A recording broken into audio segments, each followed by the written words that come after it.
Hello everybody and welcome back to what is already round 6 of the World Monoposto Sim Racing Championship 2026, and we're here at Istanbul Park. There has been a bit of a change with the schedule, but more about this in a minute.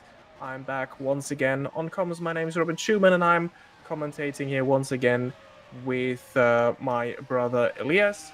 Elias, welcome to this new race here at Istanbul. Yeah, thank you for having me, and I'm very interested what will happen today at this new venue you already mentioned. Thank you. Yeah, absolutely. This is the first time that WMSC comes here to the Istanbul Park circuit. Originally, it was scheduled that we would be racing at the Nürburgring today. There was a bit of a problem with the mod, so yeah, it was replaced on short notice with Istanbul Park, but this is a great circuit. Nevertheless, probably one of the best modern racing circuits created by Hermann Tilke. Well, let's look at the weather first and foremost. And it is a nice spring day here in Istanbul. Few clouds, but mostly sunny, and temperatures both in qualifying and the race between 20 and 21 degrees centigrade. So nice temperatures to go racing. And let's also look at the driver standings after round 5. In Canada, Pascal Polens has extended his championship lead. Philip Puschke only finished third there, so he's dropping further behind now, 10 points between first and second. Lucas Murno, another P2, but a bit of a controversial one. Late contact with Pascal Polens in the race. And then there is a bigger gap to Knežević, Laflamme, Woolborn, Soriano, great debut season, Peckley, Frigoto, and Weller. These are the top 10 as they stand right now. And let's also look at the team standings. Vanguard Engineering with a solid lead so far, ahead of SCMM and Scuderia Cesario. The first 4 actually look quite set. HRT best of the rest. And then it's a bit closer between Beta Julia, United Racing Club, Bravo Snow Shatton, Lucky Hamish, and Potenza. An interesting fight there in the midfield. And then Snapline Performance, Apex Magnum, and Dano Design Racing still waiting for their first points finish. Well, and I would say I think qualifying should already be underway. Yes, there we are. I think the cars have just left the pit lane. No, we still see practice on the top left. So I think we're still waiting for the jump to the qualifying session. So you have not missed anything. Once again, thank you to Misha Smith and Elias, who filled in for the commentator duty a few weeks back at Montreal when I was not available. So thank you. You've done great, the two of you. Yeah, especially considering this was the first time that you did that together. Thank you. Yeah, and it was a very, very chaotic race at some point. We had a 6-car fight in the midfield, and it was a lot to do for Misha and myself.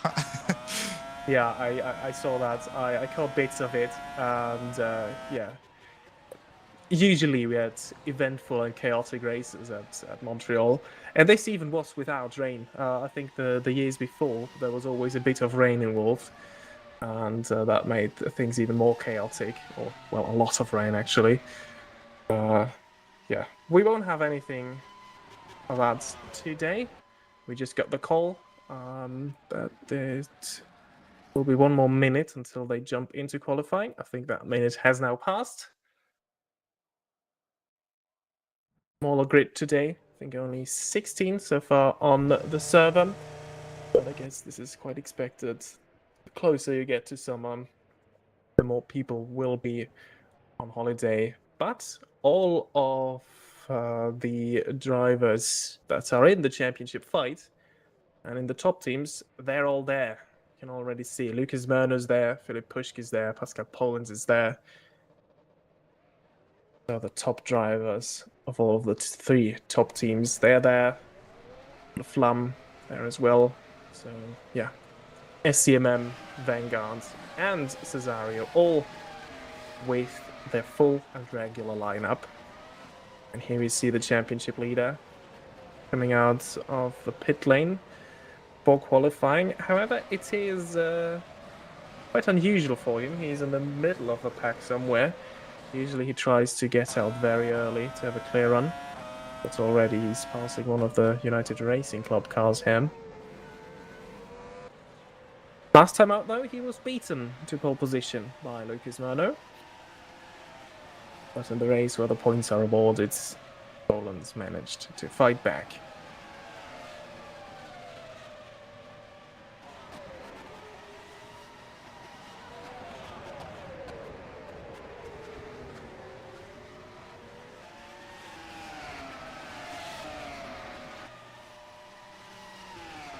Bit of a preview for the race. We were told that tyre wear could be quite the factor today, as this track tends to eat up rubber a bit, especially the ultra-fast triple apex turn 8.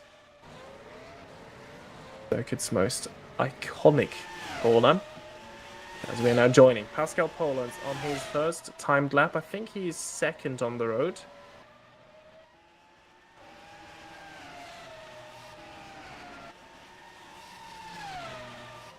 Gabriel Peckley might be the car just ahead of him. This is the first timed lap that we will see. I think there still is a better Julia ahead. But that one might just be on an outlap. So Peckley with a bit of a correction there.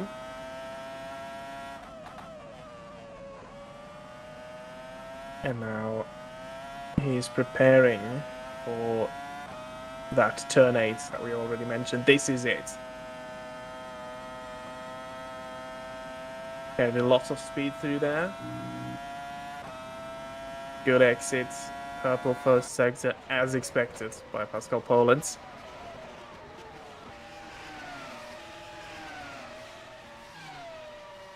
Then turn 9-10 chicane. This might be one where we see a lot of overtakes later.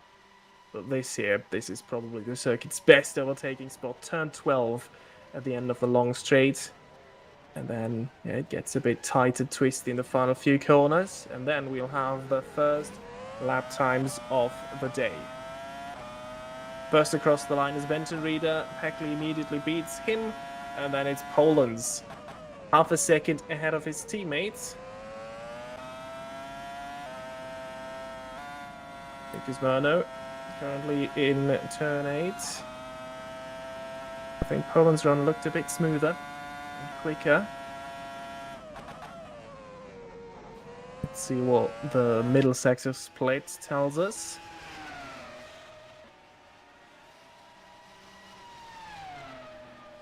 And he's down on Poland's first lap.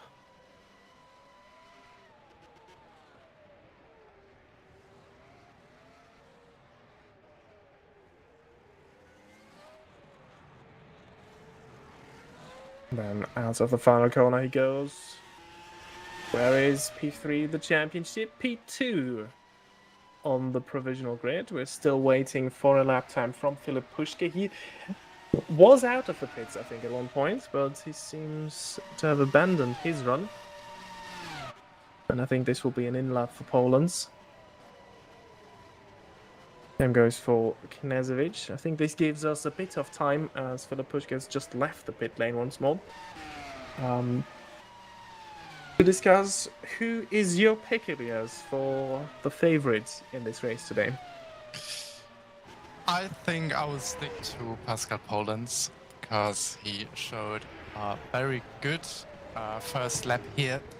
And I think when he can win the start, he can handle the race. And yeah, I will pick Pascal Polens as a winner for today. But it's a very early call, and we didn't have much experience because of this new track with the cars. So anything can happen, I think. Yeah, but I guess Polens is quite the safe and good call for the favorite. He looked bulletproof at every event so far. He maximized, I think, every result. And yeah, even when we expected Vanguard to struggle a bit, he still was there. I mean, his season record is first, second, first, second, first. But if that pattern continues, he won't win today, but finish second. So let's see what happens in the race. And here is now the first time lap of Filip Puške, his main competitor. Last two races, I think, were a bit underwhelming. We hoped that he would be more of a challenge to Pascal Polens. But maybe today is the day.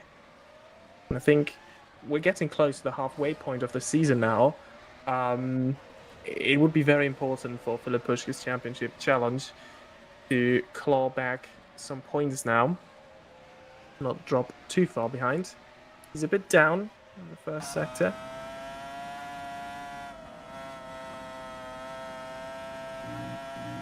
I think it's only a 10th if I read that correctly. Yeah.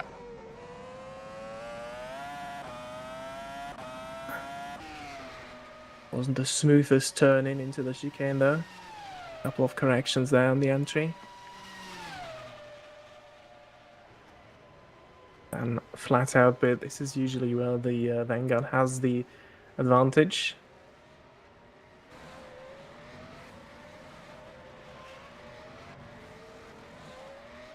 Up the far corner he goes. That looked quite smooth. Ooh. Oh, but it's only 5th so far. Polens is quick. Yeah. See here. Yeah, purple in the first sector again. Good call there by you. And that's interesting. Puške even behind Pekli after the first run. But ahead of his teammates. Pascal Polens must have had a mistake somewhere there in the middle sector. 1.2 seconds he lost. Oh, but look at this. Lucas Murno. That's turn 8. And I don't know if this is just looking at it from the outside, but that looked much quicker than his previous attempts. Oh, but I think he was a bit wide there. Lost a couple of tenths there. Missing the apex quite a bit. And yeah, he's down on his personal best even in the middle sector. But I think he's still on an improvement. He gained 1.5 tenths in the first sector, lost 1 in the middle sector, so could still be enough to beat Poland's provisional pole time. It is not. But it's very, very, very tight. Yeah, absolutely. 0.02 of a second. It was all in that one missed apex. Yeah.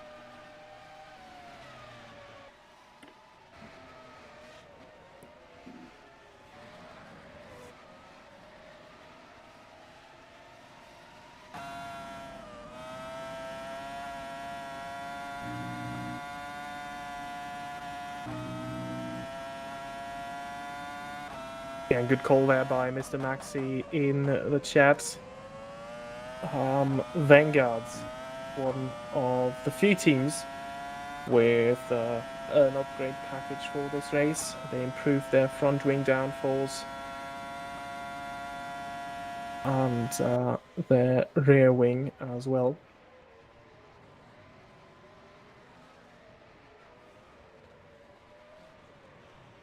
And don't forget, Pascal Polens was on an improvement as well and had to abandon his run. So I think there is still a bit more in that Vanguard.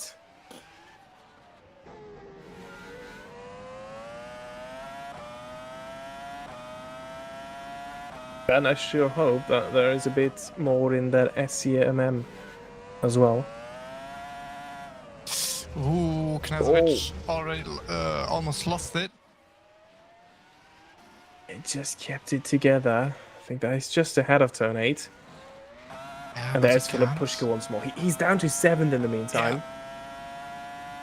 Yeah. Benuela. Knezovic can't keep up with his teammate.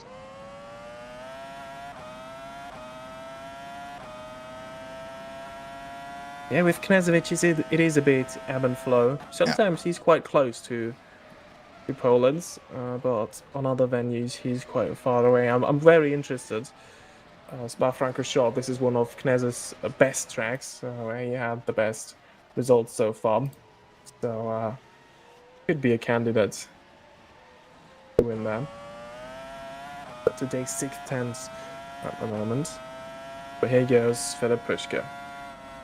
There is an improvement in the first sector, but he still is just under a tenth slower than Poland's there. That isn't even the flat out section.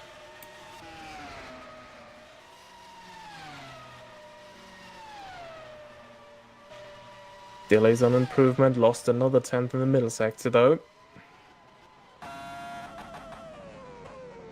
There is a bit of traffic ahead. I don't think it should be much of a problem through these final 3 turns.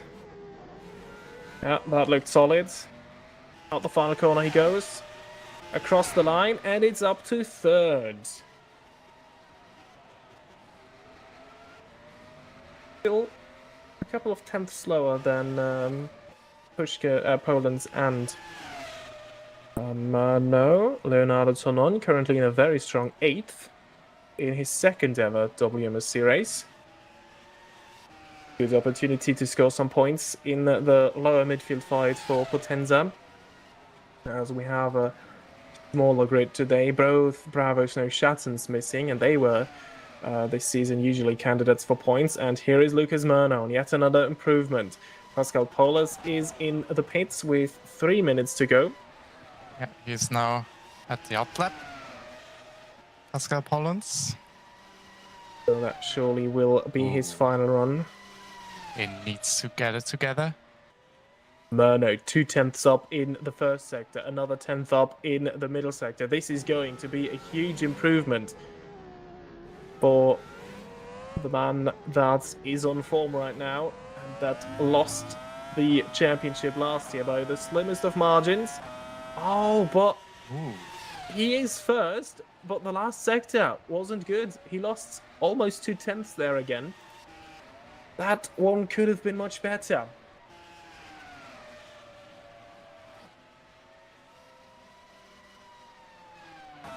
And I think it will be difficult for Murno to get fresh tyres and another lap in. He needs to be very quick about this. So Poland has the right to reply. Here is Knežević though.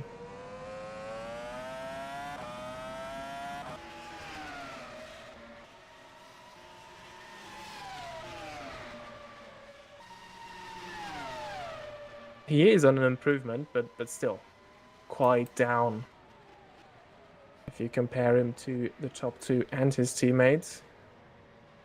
He could sneak into the top 4 though. He does not. And I don't think there is enough time for him to get another lap in. So I think no improvement from Knežević. He stays 5th. Unless, of course, the man on screen right now, Gabriel Peckley, can do something about this. Cesario seems to work well, at least in the hands of his teammates.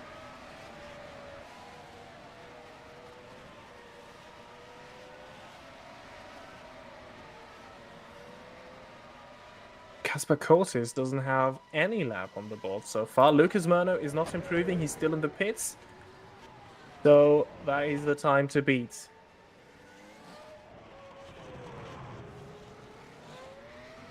Here's Rustemeyer. Improves up to P9. And there is Poland. And the opening sector doesn't look good. 3 tenths down, and I think he's already backed out of it. Pascal Poland will not improve.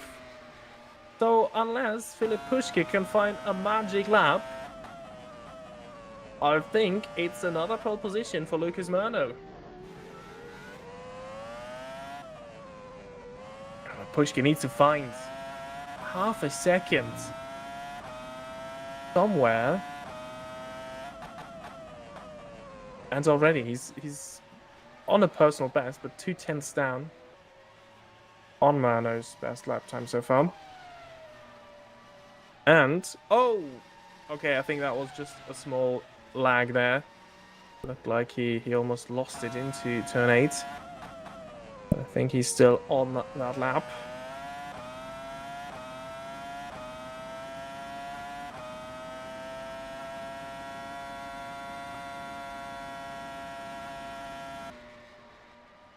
Up the hill towards turn 12 we go. And still, it's a personal best, but I don't think he can get even close to Pushka, to Poland's. Sorry. So across the line he goes. Oh, it's a purple last sector, but still not good enough for an improvement in terms of position. Yanis Wilborn, he seems to be one of the last guys that is still on a lap. He is on a personal best right now. Continues to do so. Out of the top 10 would be a bit of a disappointment for Yanis. Oh, and he's struggling hard. Look at how much he's fighting the steering wheel through the last corners. That costs a lot of time. Yeah. Holy. No improvements. Only P12 of 16 runners. Oh, I think that is qualifying for the first race of the WMSC at Istanbul Park. Let's look at the provisional grid. It is another pole position for Lucas Murno. Pascal Polens starts alongside him on the front row. Then Pushka, I mean, he's quite close in the end, but not close enough to actually beat them. Axel Laflamme completes row 2, all SCMM. Then Knezovic, only 5th. Gabriel Peckley, 6th. Danny Weller, good effort. Best of the rest in P7. Jogo Meneghetti, Dominic Rustemeier, Leonardo Tonon. So expect an interesting fight between United Racing Club and Potenza for the final point scoring positions. Jose Soriano, he will have a word about this in all the races he has competed in so far. He finished in the points. And then it's Yanis Wilborn, Daniel Benton, Reader, Tina Curtis, Gabriel Dubert, and Casper Cortez completing the grid for this race. We will now go into a 10-minute break, and we'll be right back. Don't go anywhere. This could be a very, very interesting one. So, see you all again in 10 minutes.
Hello and welcome back to round 6 of the World Monoposto Sim Racing Championship 2026 here at Istanbul Park.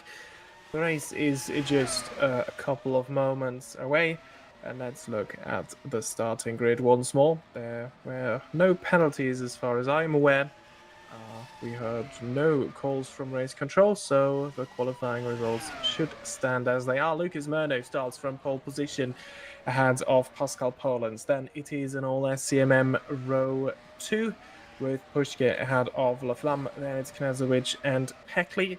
And then P7 to P10, a duel between United Racing Club and Potenza. Weller from Meneghetti, Rustemeyer, and Tunon in his second race of the season. He might already be able to score some points today. And then a smaller grid, as you see here: Jose Soriano, Yanis Walborn, Daniel Benton Reeder, Tina Curtis, Gabriel Jubert, and Casper Cortes. They are looking to score some points today and use their opportunity of the smaller grid. We just had the call. 1 minute until we jump into the race session. And once again, after seeing qualifying, Elias, who is your pick to win this race now that we know the grid? I think it will be a battle between Mano and Poland again, like in last race in Montreal. And yeah, Mano was very, very quick in the last lap there in the qualifying. But I will stick with my call from qualifying that Poland will win this race. I absolutely see your point. Now I'm, of course, enticed to go for Lucas Murno. Because the pattern tells us a story. First, second for Pascal Polens. First last time out, so logically he would finish P2 today. But I'm going to go for a very, very outlandish call, shall I say. I say Philip Pushka wins this one, because maybe tensions boil over between Polens and Mano. Either on the opening lap or on the last lap, who knows? But yeah, I think there still is a battle to be fought out from last time. Oh, and we just had the news that the start is delayed for about 5 minutes. We were not given a reason. I think it has to do something with setting up the grid or somebody. No, it doesn't look like somebody disconnected from the server. They're all there in this warm-up session, which is an opportunity for the drivers to go out on track one final time before the race.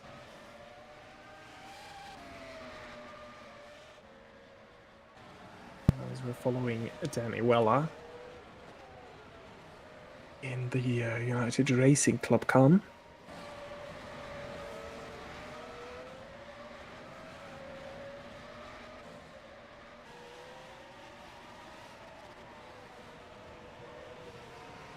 And looking at one of the United Racing Club drivers, the lead United Racing Club driver on the grid, I think this could be a very, very interesting battle for best of the rest today. Of course, at the front we have Vanguard, Cesario, and SCMM.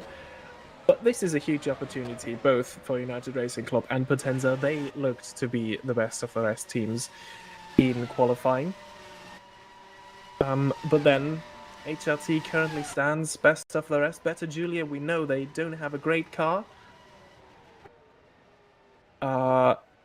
Better Julia, we know they don't have a great car. Excuse me, there was another call from race control. 1 minute until we jump into the race session.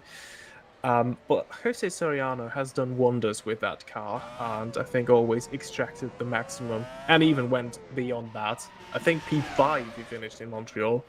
That is a career best so far. So yeah, I think today this will go to United Racing Club. I think the best of the rest, because they have the most experienced driver lineup, especially with Danny Weller. He's been here since season 1. Dominic Rustemeyer only in his second year, but he looked solid in his first year already, and I think they look set to do well today. Attention grid, all non-essential personnel leave the grid now.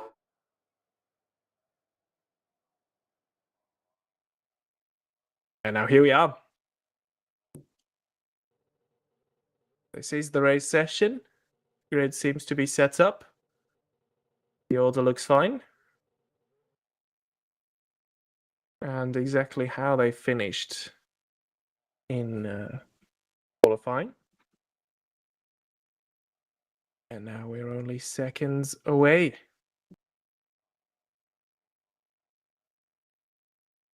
So well done to Race Control. They seem to sorted this issue out much quicker than they originally anticipated.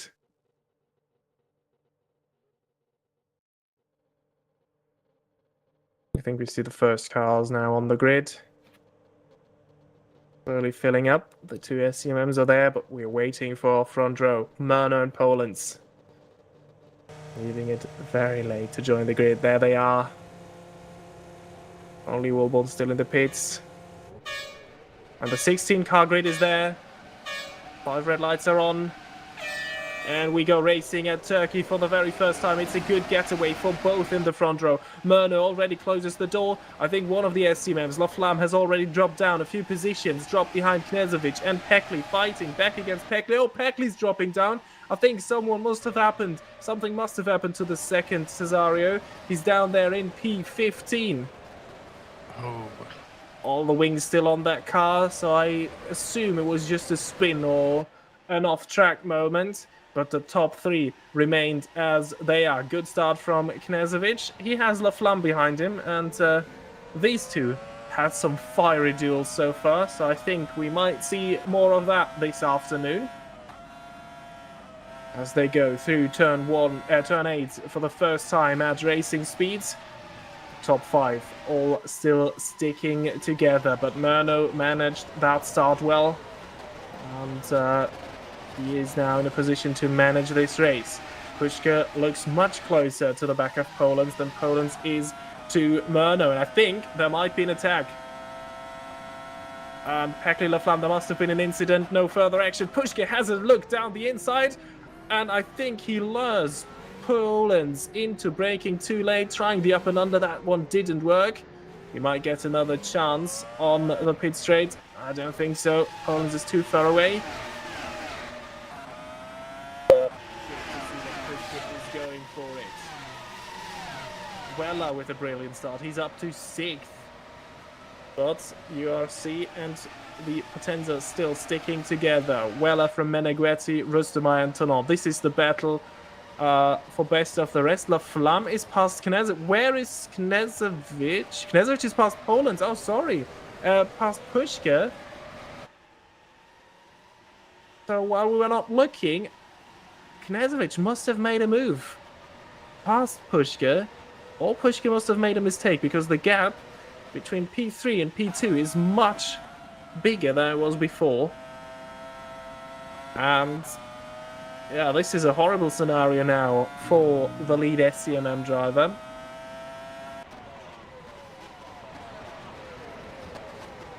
Yeah, look at that. Danny Weller even putting Axel La Flamme under pressure. But Pushka, once again, he's close. This time he will be on the outside because Knezovic is already defending, blocking the inside. Late on the brakes. He will have the outside line for the first part of this corner sequence. That one would have turned the inside for turn 13.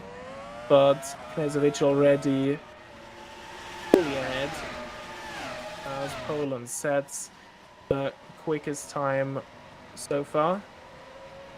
Pushka very close, but not daring to go for a move down turn 1. And I think Poland is preparing an attack on Lucas Murno. So an exciting first 2 laps of this race. And so far, it looks like we will see some more battles on this racetrack that has seen some great races in the past. Of course, the 2021 Turkish Grand Prix was one to remember with the rain back then. and especially the battle between Sergio Perez and Lewis Hamilton, but also the 2010 edition of this race with the infamous Red Bull collision between Sebastian Vettel and Mark Webber, and then the McLaren battle for the lead that ensued. Gabriel Peckley, as we go back into present day, is still down in P13, but Diogo Meneghetti is making a move in the fight for best of the rest against Danny Weller, round the outside into the braking, fully ahead. And this is looking very good. And look at that, Knežević and Puška going head-to-head, and Puška is passed again. Very well done, but beware of the counter-attack into turn 1. Knežević has a little look, trying to unsettle Puška. But Puška way too experienced to let that have any effect on him. But let's see if Knežević can fight back.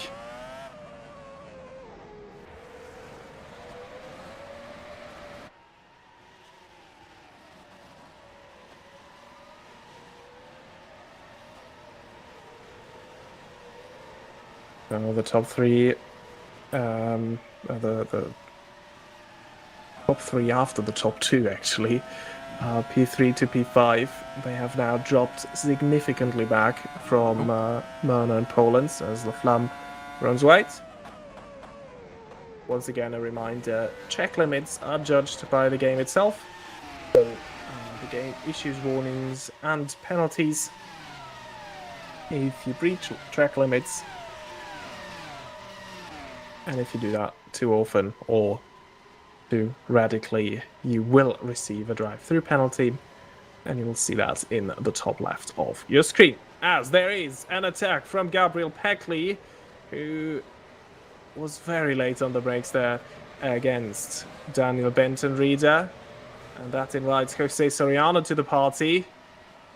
Battles up and down the grid, and despite us only having 16 cars on the grid today, this is a mega race. And, the Better Julias in an intra-team battle. They both managed to get past Peckley briefly, but I think now, they've really done it for them. As Peckley, no, he is not quite ahead. And I guess Yannis Wallborn wants to get involved as well. I think the Better Julias have switched positions. Soriano is now in P11. So, I think the situation has calmed down a bit. That is, I guess, until we once more get onto the long straight. Oh, look how quick he came out of this corner. And... oh. Yeah, well done, Very Daniel quick. Benton-Reader. And there is Yannis Wallborn. Peckley's afternoon goes from bad to worse now. Can Wallborn get 2 for 1? There's a bit of wheel banging, and that is an accident. And I think... that almost looked like the Vettel-Weber incident. But, yeah, I think it was a lot of weaving on the straight. Race control will have a look at that, I'm sure. La Flamme round the outside of Knežević. Fantastic move. We saw there right at the end. Knežević is trying to come back. There is just a car's width. Alexander Knežević. What a move. If he can pull it off now, there is a bit of contact, bit of wheel banging as well. But Knežević is not giving up. La Flamme still retains the position. And once more, La Flamme and Knežević, mega entertainment, but this is too late on the brakes for Knežević, and then he shoved him out of the way, and I am sure he will be asked to give that position back. La Flamme not waiting for that, into turn 8, more wheel banging. Oh dear, and somehow they survive that. But I'm sure race control is not having any of that. Gee, that is some action that we're seeing there. I think Really Wallborn's been now. to the pits. Sees his chance when they both take a battle between. Yeah, don't mind if I do. Diogo Meneghetti Oh, the Flam and Knezovic. I think this is now a personal feud between these two. I mean, they're Look at the fighting way background. too hard. It's costing him so much time. Danny Weller is now there.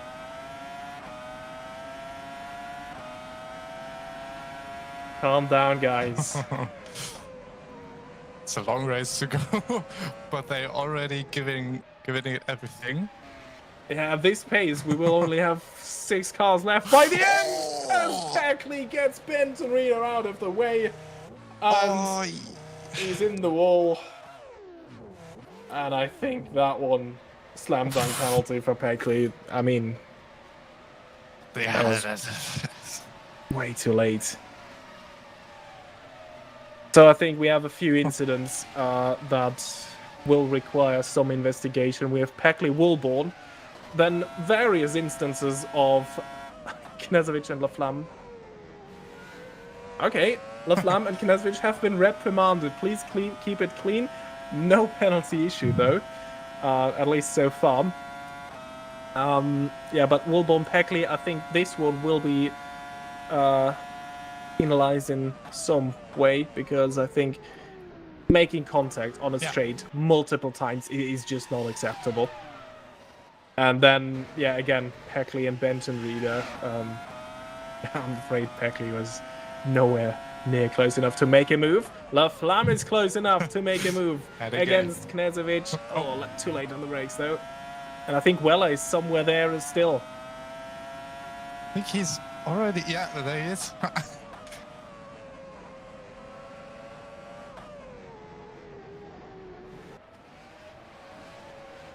Once again, take a bow, WMSC. This is brilliant racing action. I mean, sometimes going beyond what is clean racing, but yeah, it is super exciting to watch that.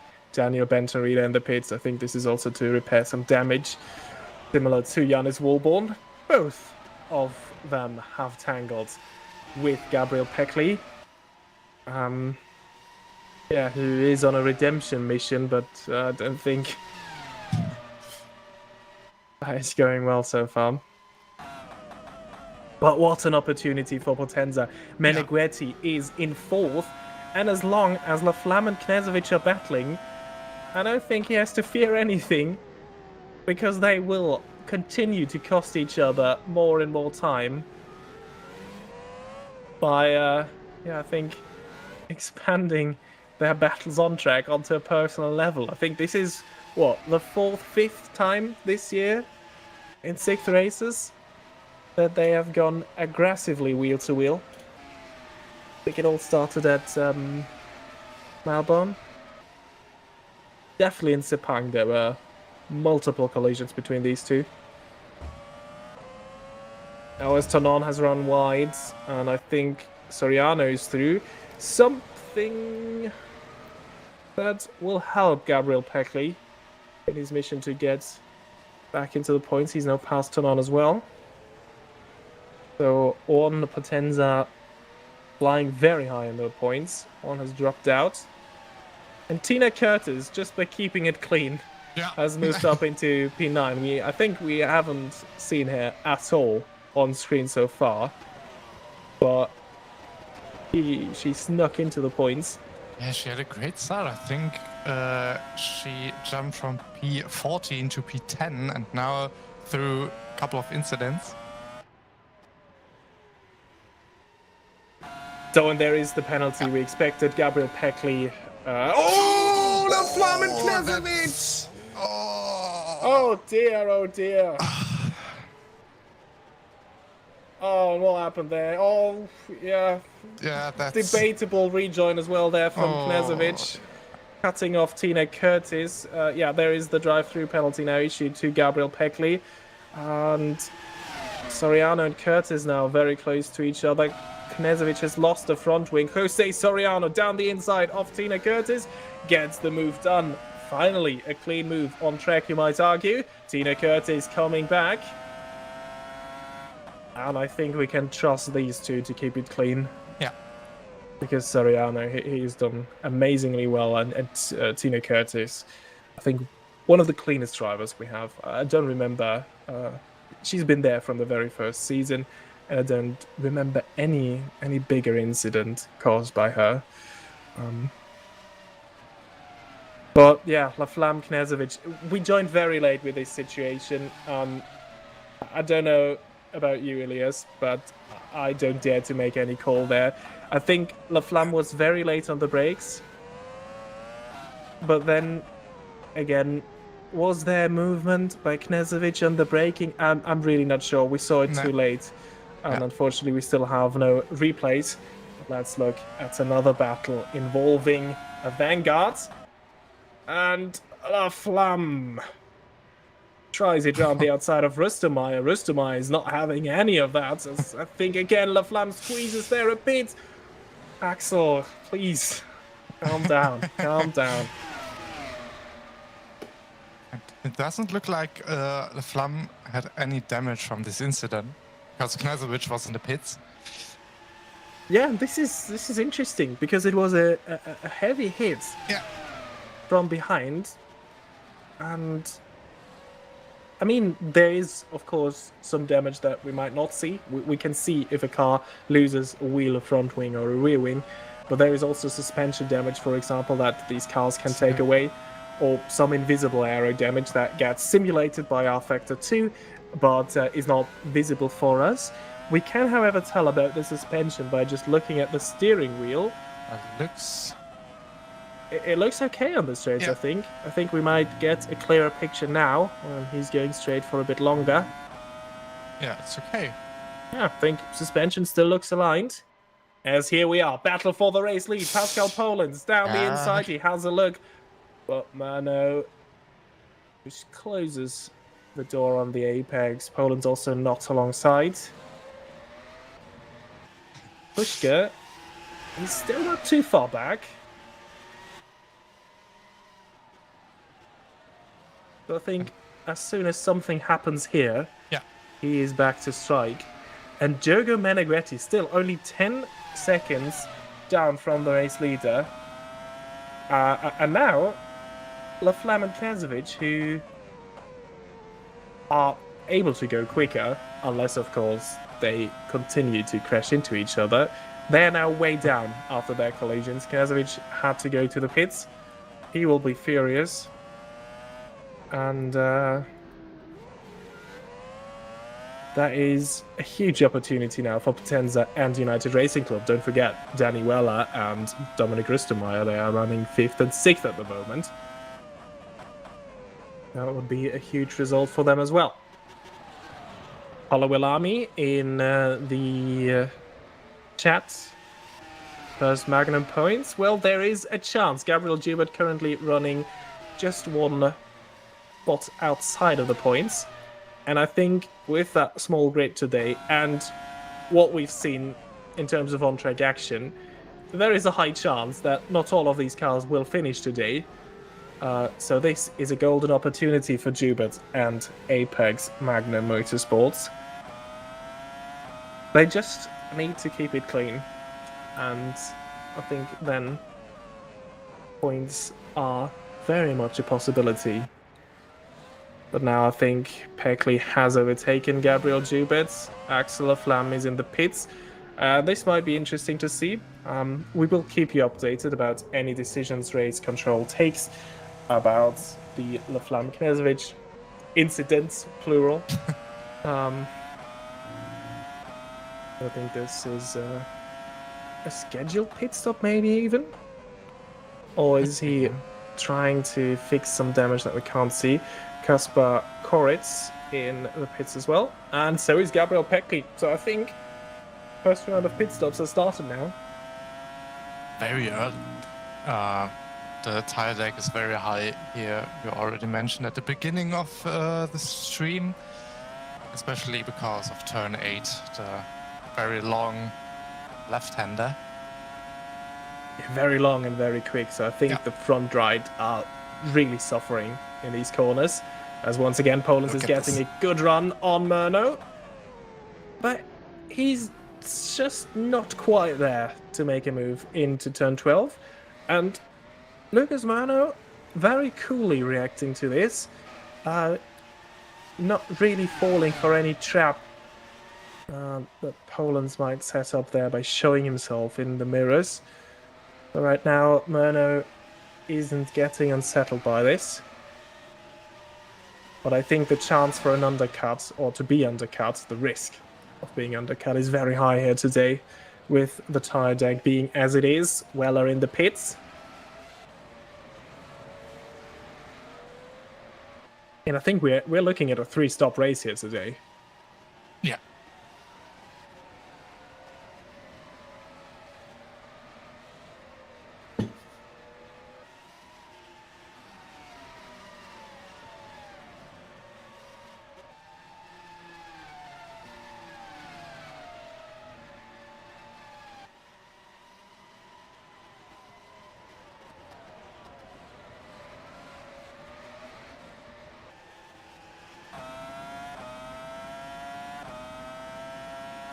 Okay, so we have an 5-second penalty for Axel Flam for an unsafe rejoin. But let's first look at this, because this time Poland looks to be closer.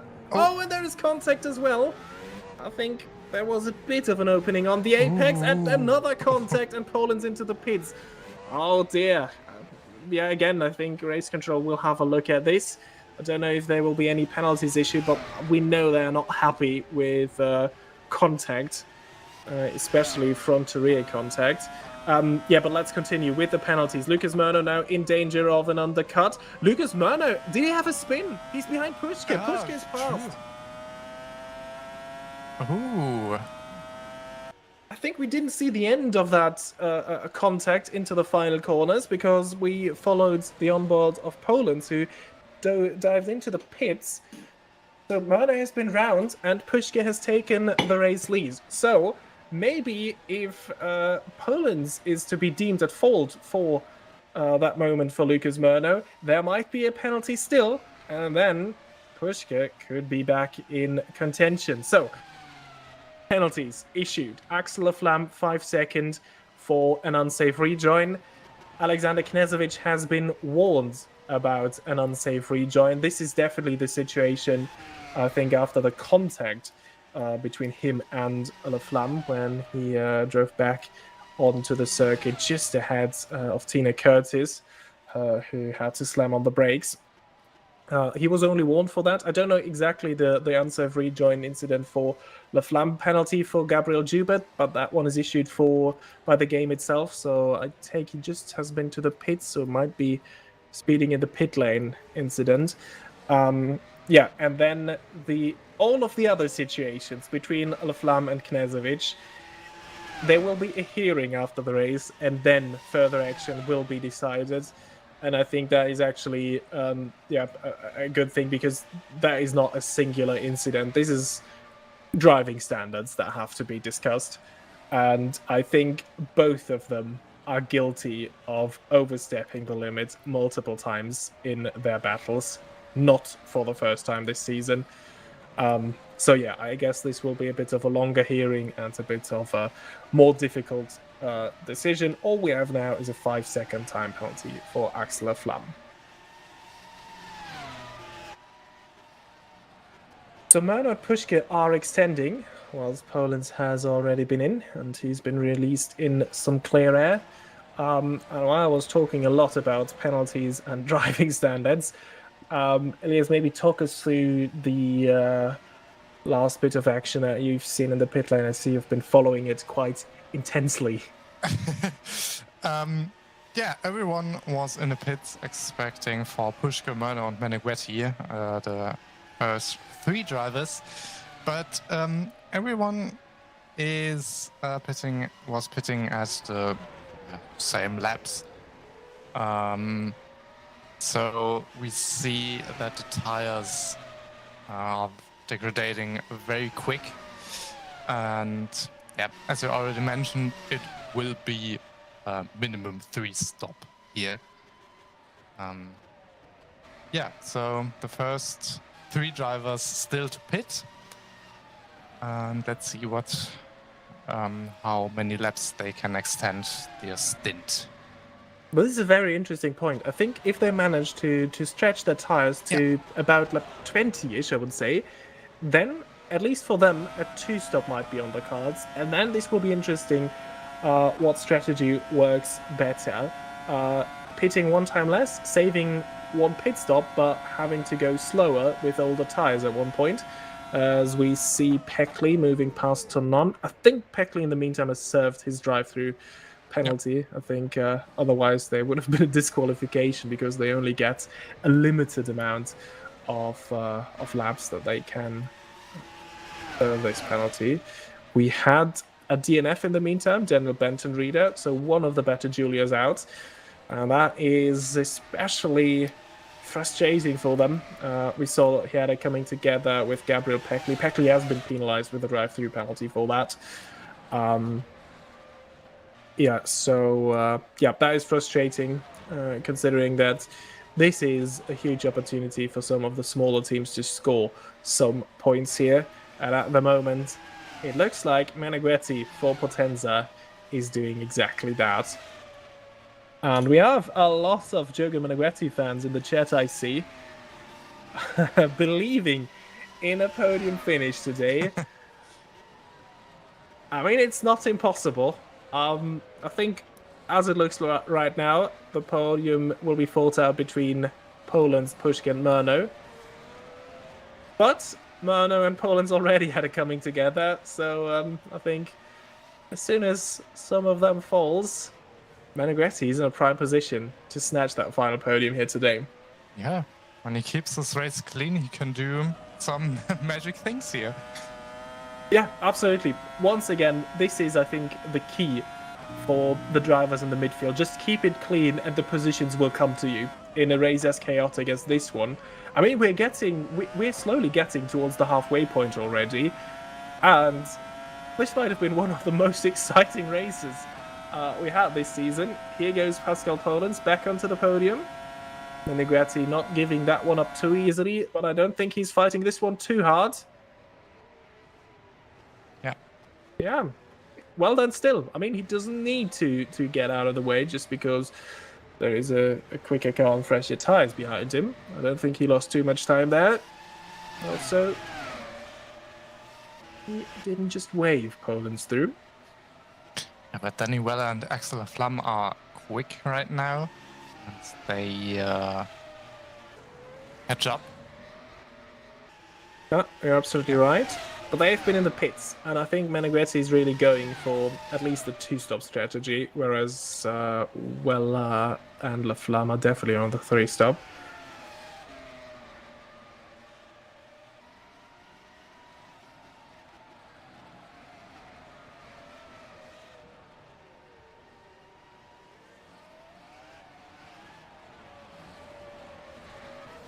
But I think we can definitely say now, Pushkin Murno, they are attempting the 2-stop.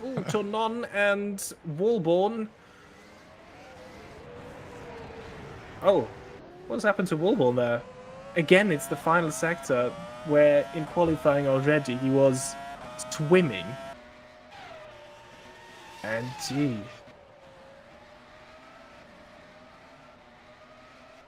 And also, just an update on the Poland's-Murno situation. It will be rewatched after the race, and the decision will be taken there as Lucas Murno at the end of lap 19 comes into the pits. I think we will have a lot of decisions today after the race because, some of our usual race directors are missing today, and we have a few less people in there. So I think, of course, for us as viewers, it is not ideal to don't know exactly in the end if the result will stay like that. Please understand today that this is pretty much a one-man show here today. We better have educated decisions that happen after the race than rush decisions that may be wrong during the race and then need to be corrected. But I get information from race control that, at least on their screen, there wasn't any contact between Murno and Polens. I think for us on the stream, there were two separate contacts. The first one, I don't think this had anything to do with Murno losing the position to Pushka. That one happened, I think, in the apex of turn 12. And then there might have been another one just ahead of the pit entry. And then we didn't exactly see what happened to Murno afterwards because Poland went into the pits and we followed him. As Murno is now trying to get past La Flamme. Take care here. Pushka and Murno came into the pits at the same lap, and Murno now has a bit of traffic there. And Pushka can drive in free air. Oh, that is a very good call. I only caught Murno going into the pits, and I think that is doubly frustrating because now he's losing even more time compared to Philip Pushka, who was released in clear air, as you mentioned, and he just had to fight past La Flamme, and now he's behind Denny Weller as well.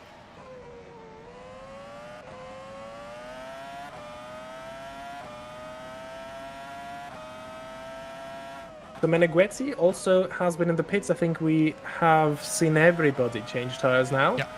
Meneghetti dropped behind Axel Laflamme for the moment, but don't forget, Meneghetti now has the fresher tires, so he will be on the attack now. So we have a few drivers out of sync, and we'll only see in the last stint which strategy actually is the right one to be on.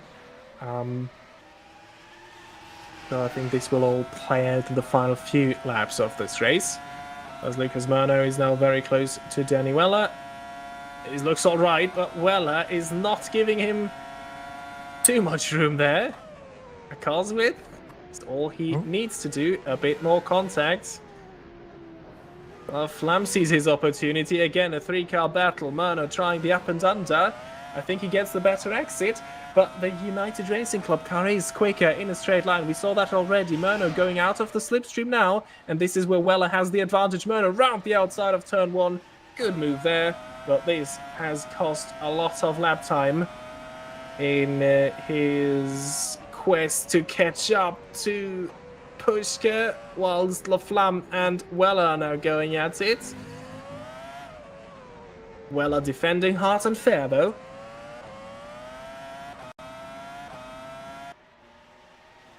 And he keeps the position.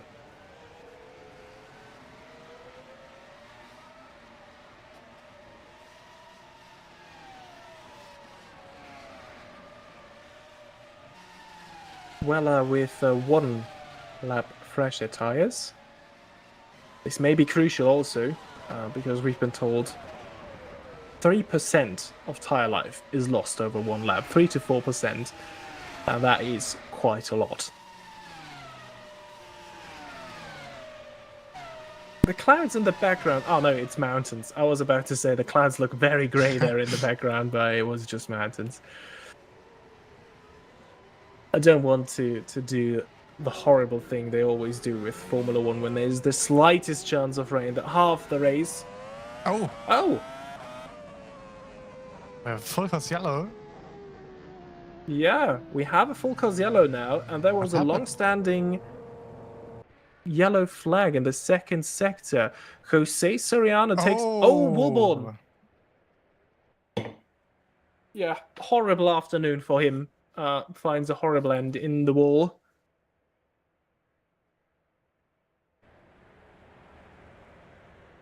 Jose Soriano has come into the pit lane. And remember, full cars yellow, all of them will have to go through the pit lane. Soriano did that. I think Poland's was already past the pit entry when the call came. And I might say the same is true for Rustemeyer, so I think Soriano might actually be the first one that had to go through the pits.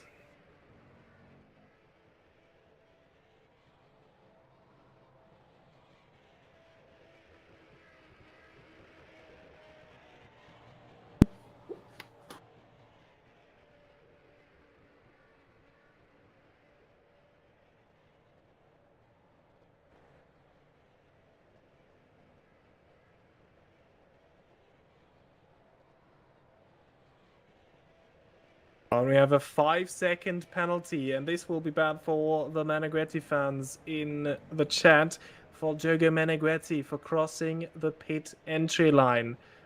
Oh, this is frustrating. His race was going so well. He can serve these 5 seconds at the end of a pit stop, but he has Dominic Rustemeyer just behind him.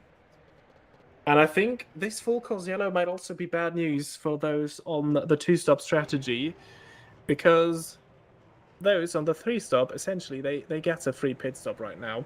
Yeah. So they don't lose position.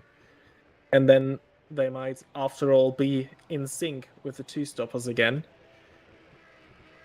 and retain the track position that they gained due to the undercut from earlier. So yeah, I think this is the advantage of the 2-stopper just thrown out of the window.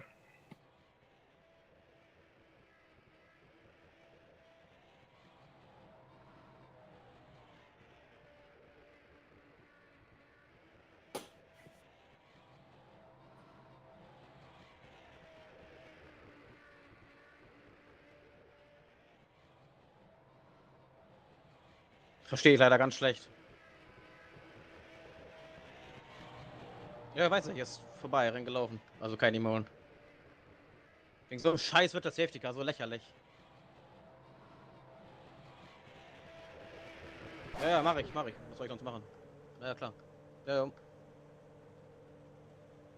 Still remember, there is an investigation after the race between Poland and Murno, so no decision from race control right now, because they didn't see any contact between the two of them.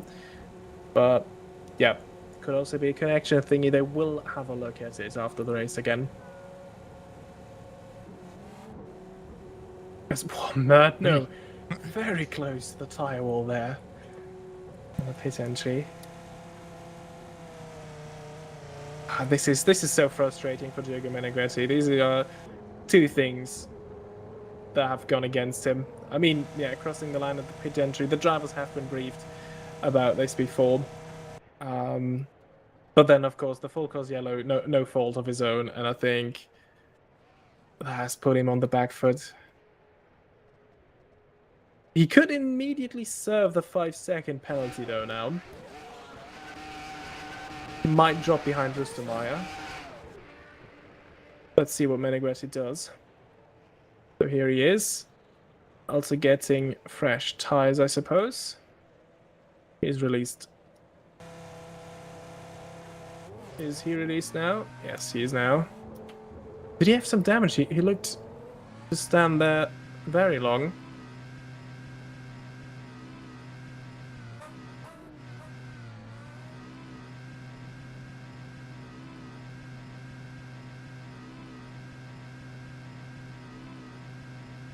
I think he didn't serve the 5 seconds. At least not how they should serve them.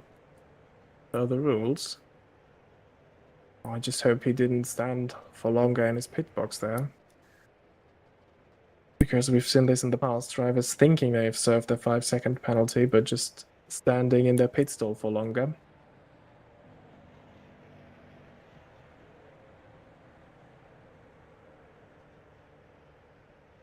So Wilborn has now been asked to retire his car.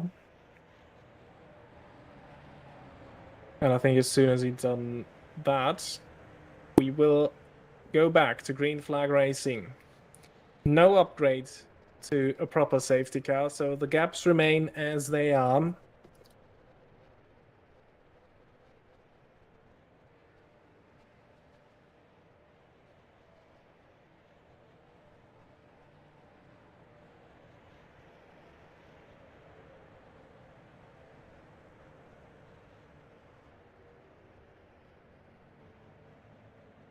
And I think everybody has pitted for fresh tires now.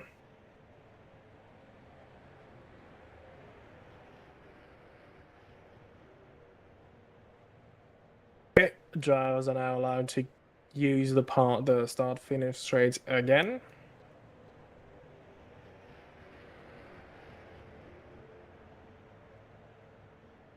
And then I think we're only seconds away as La Flamme. Look at this. already preparing. And now we're back to racing. LaFlamme gets an excellent restart there, and he's passed Danny Weller. This has been timed to perfection by LaFlamme. Can Weller bounce back, though, on the long straight? Through turn 11 they go, towards turn 12, the heavy braking zone. LaFlamme not opening the inside line, forces Weller the long way. There is a bit of a slide for LaFlamme, runs wide. Danny Weller can't use it, though. He stays behind. Oh, no, here's a three-car battle. Meneghetti into the side of Soriano as they try to go three wide. Well, and LaFlamme still not over. Frantic restart. The race after the full course yellow continues to be as frantic as it was before. I think the situation, I just saw it on the screen for the second time between Soriano, Meneghetti and Rustomayer. I think this one can be deemed as a racing incident. At least that would be my judgment because, yeah, Meneghetti had an overspeed there. Rustomayer very late moved to the inside to get past Soriano. And then Meneghetti was there. He was entitled to be there. I think just Soriano didn't really see it because it was three wide. Yeah, so I would judge that as a racing incident. Let's see what race control says about this. But I think that was just one of these things that happens. I think Meneghetti and Soriano got away with a scare there.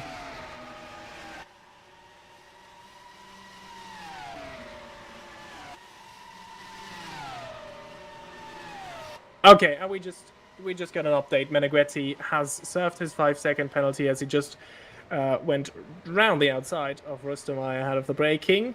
Can Rustomayer come back, though? I don't think he can because Meneghetti has the pace this race so far. Meneghetti has done his penalty. He served it in his pit box because of the nature of this pit lane.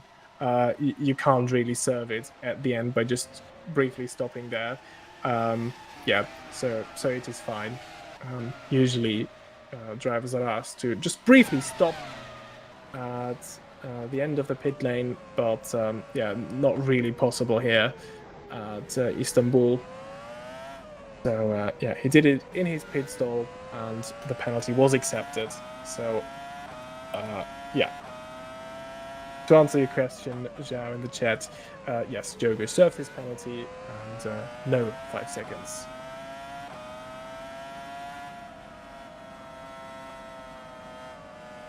Oh, huge news! Pascal Polens. The incident has been reviewed between Polens and Murno from multiple angles by race control. Polens has been given a 5-second time penalty for incident responsibility. Now, he has a huge gap to Pushka, let's be real. At the moment, that doesn't change anything. But I think Murno will be furious about this because that has put him on the back foot. As Knezovic dives down the inside of Jose Soriano. Has been running very high during the full course yellow, but I think, yeah, the better Juliet, just not a great car this year. And he's been working wonders, but as soon as they are green flag running and he's quicker cars behind, there's not much he can do to defend against them. Here's Peckley once more against Kasper Koritz. The new second driver at HRT, replacing Misha Smith.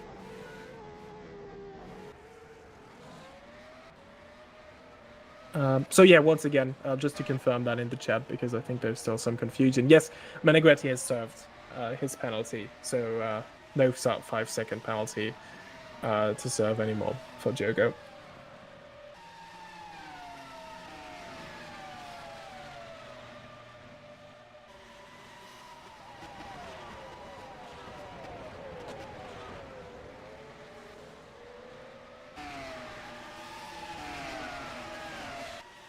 Knezovic has the next car that he will pass. Dominic Rustomayer through turn 11, side by side they go. I didn't expect any issue between United Racing Club.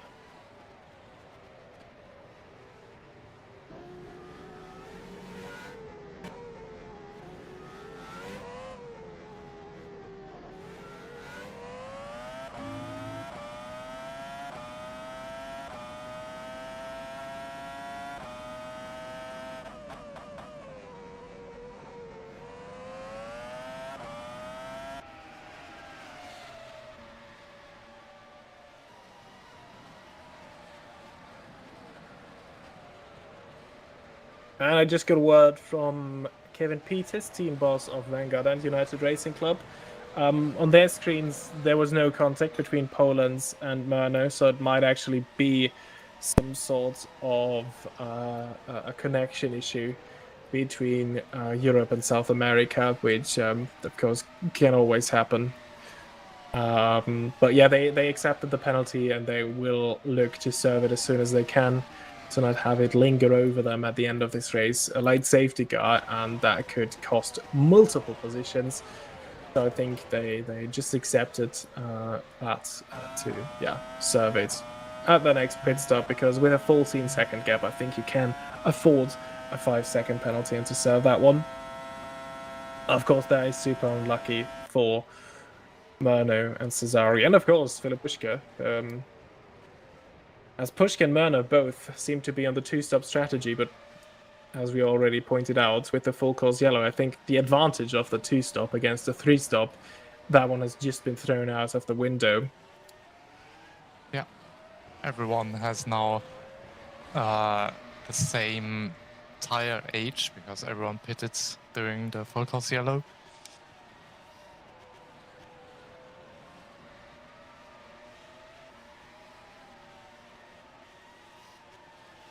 Yeah, so I think we'll see one more pit stop by all of them. Oh, another question there from Zhao44 in the live chat. Which do you think is the most beautiful car on the grid? And actually, I did a ranking before the season on that. So I must say, for me, it is the Lucky Hamish. This retro Williams looking. Yeah. Look at this. That looks like a late 90s, early 90s Williams. The retro kind of livery they gone for. That works beautifully on that shape of car. And yeah, for me, this is my favorite. Closely followed, I love the HRT and I love the SCMM. Also, the SCMM with the retro Jordan vibe. Love that one as well. So yeah, you can see it on screen here. But yeah, the Lucky Hamish is my favorite. I don't know about you, Elias. So yeah.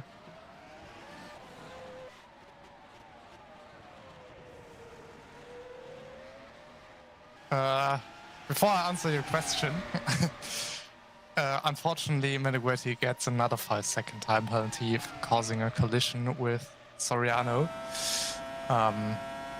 Yeah, very unfortunate there. Oh, that's harsh. I mean, yeah, he had the overspeed, he had the right to go for the move. As far as I remember, he was right at the apex. So where was he expected to? He was fully alongside. He was right at the apex. It was a 3-car battle. Soriano just... For me, Soriano turned in because he couldn't know. He didn't see properly. Soriano was right at the apex. I don't know, of course, if he got the corner fully, but if without the contact, I can't judge that from the 2 times I've seen it. But yeah, I would say I would have gone for a racing incident there because that penalty is really harsh. Yeah, absolutely. And now to your question. As I said, I like the Lucky Hamish Racing team. It looks very retro Williams. But I also like the Vanguard engineering because it looks like the Lotus black golden car. And yeah, I really liked this car when I see it on track in real life, the old Lotus. And yeah, I will stick with that. That is very interesting because I also like this black and gold in theory. I just think sometimes I look at the car and it looks a bit empty. I think maybe this is just me being too used to 1,000 stickers of sponsors on cars. This one is rather quite clean and empty, so yeah. But I see the appeal the Vanguard might have. Yeah.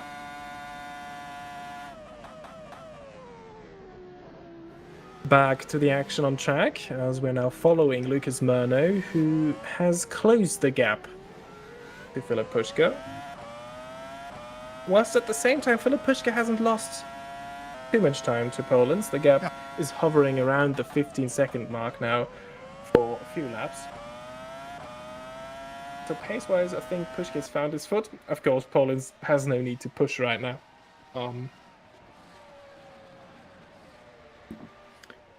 So we don't know what Poland's true potential or true pace is. He has that 5-second penalty still lingering. He will have to serve it. But yeah, let's see how this situation develops. And just as I said that Poland and Pushka, the gap is staying quite stable. Pushka has lost a second.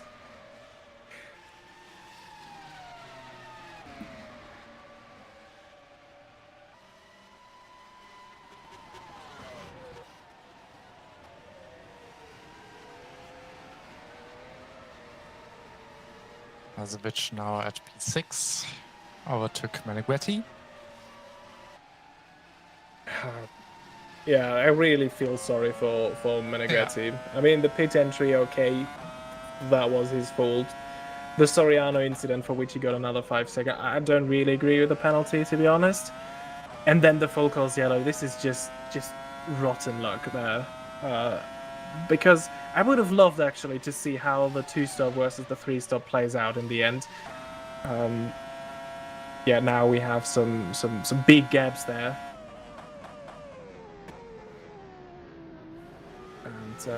And that is a bit unfortunate for everybody, pretty much, who chose the 2-stop strategy.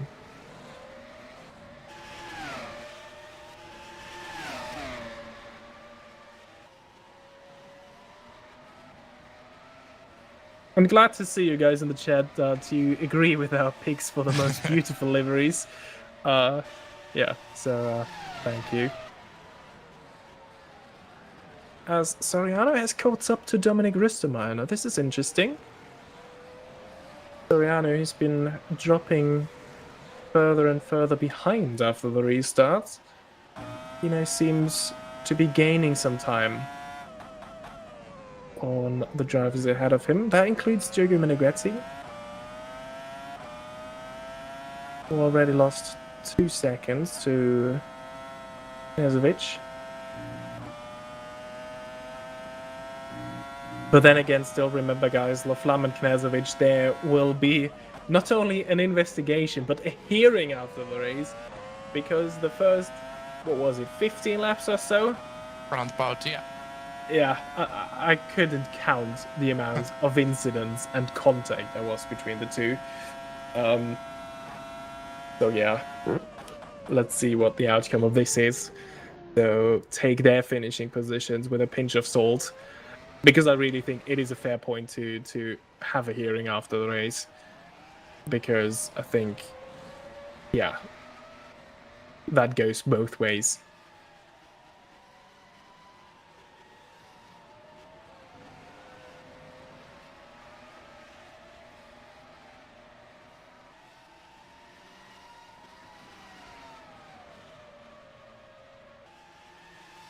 So now, you were looking at the strategies again, Elias. When do we expect the next and possibly last round of pit stops now?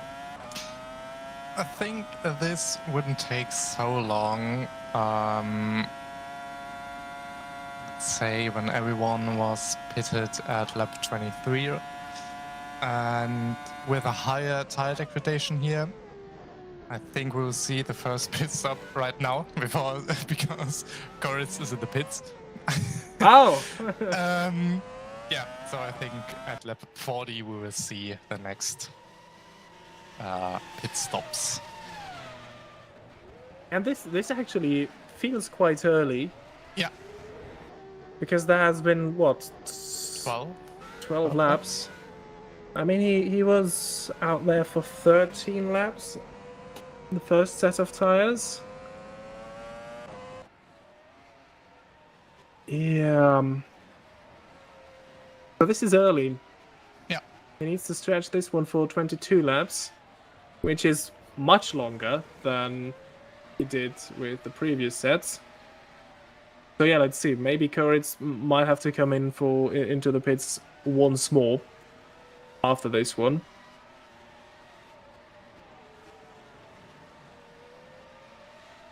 But of course, he's out of the points, and he might also be trying to go for a rather unusual strategy at this point now for the second half of this race, whereas we expect everyone else to be on the same strategy.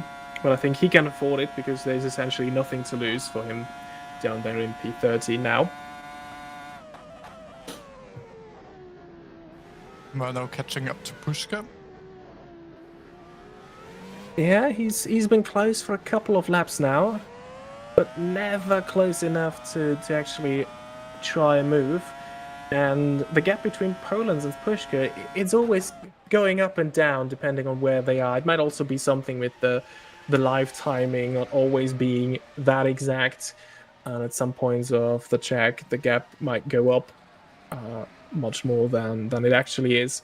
So yeah, I think overall though, I think over the last couple of laps he has lost around a second or so to the race leader. We have a yellow in Sector 1. It was only briefly for the moment, but it's been flashing on and off. Let's see, I think something similar happened before we had the full course yellow caused by Woolborn being into the wall. But it seems to be clear now.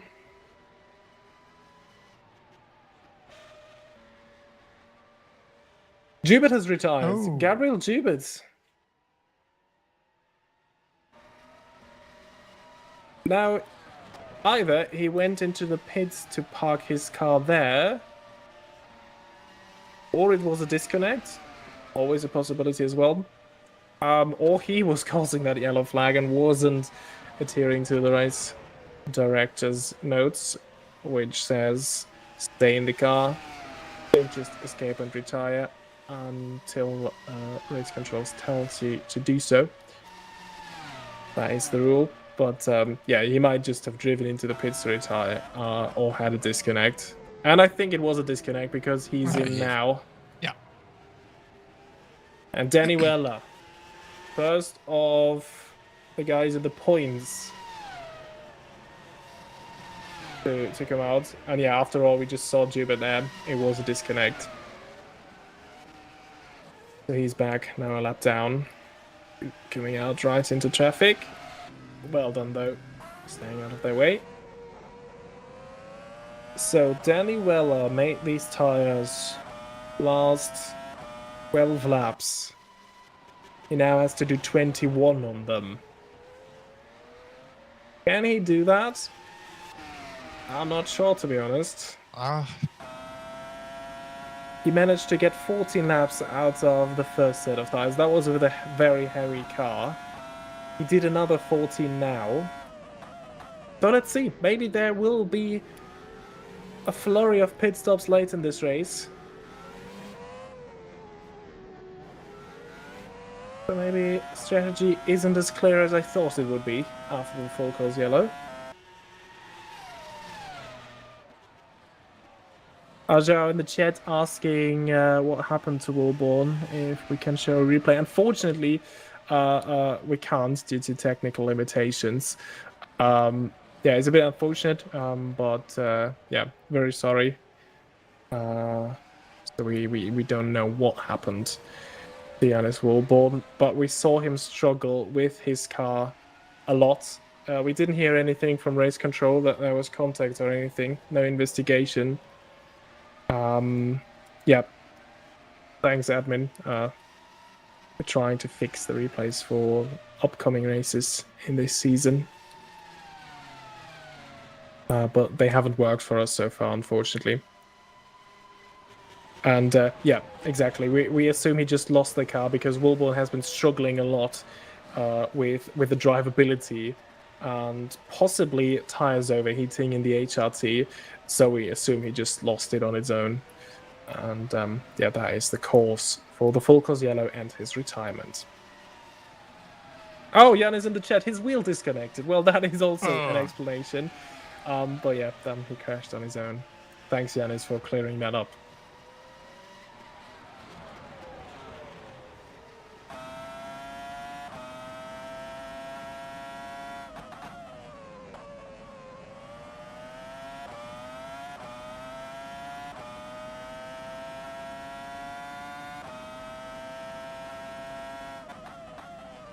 Laflamme in the pits. Okay. So I think now we're getting to the area where I would say this is the last pit stop for those guys that pit now.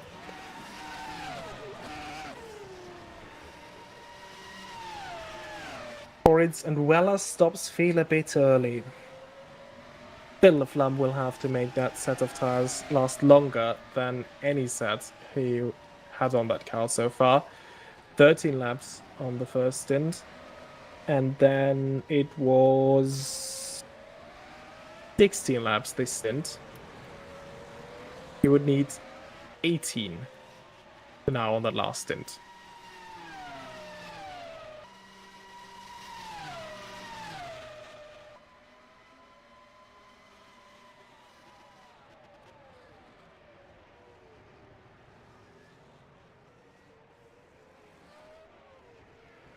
And there goes Pushka. Does Murno follow or does he stay out? I think Murno stayed out. Stayed out, yeah.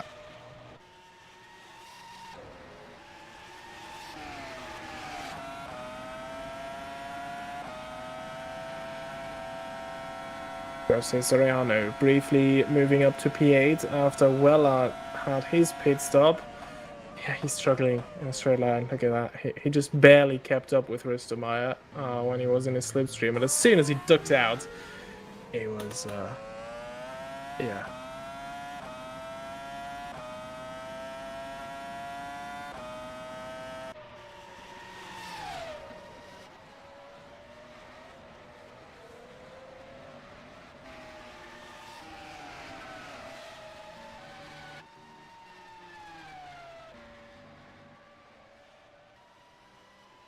So let's see when Lucas Murno follows into the pits.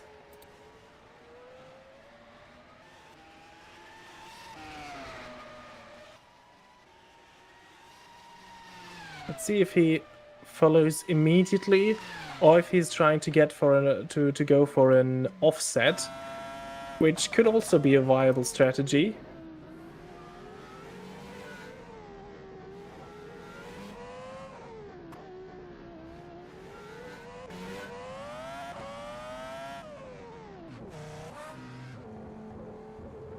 Oh, and Zhao asking for the point scoring system in this championship. The top 10 score points, but it's not the same point system as we have in Formula 1, as Lucas Murno just made his way into the pits, so he does not go for a bigger offset in terms of tyre life. He follows Pushkin just a lap later, but look at the advantage that Pushkin already has. So that will be another quite big gap to overcome in these last 16 laps. You can see him on the road, but that gap has at least tripled now after the pit stops. So back to the point scoring system in WMSC. The first 10 score points, 15 points for the race winner, then 12 points for P2, 10 points for third, fourth gets 8 points, fifth gets 6 points, and then they just go down to 1 point for P10. Yeah, that is the system that we use. It is summarized in the chat for you again, because I think this is much easier if you have it visualized compared to me talking about that system.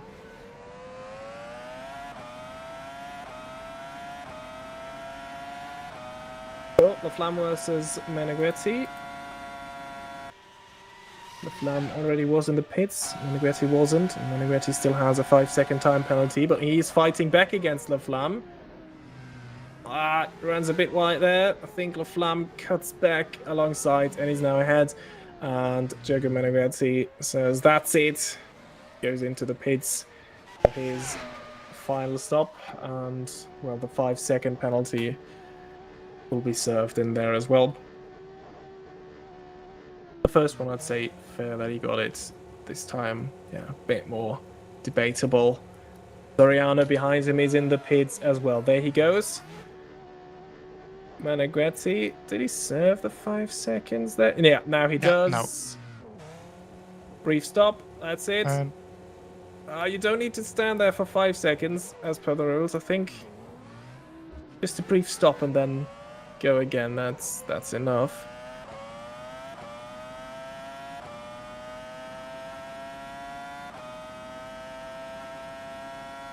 Oh, and there might be another penalty for him for crossing the line on the pit exit.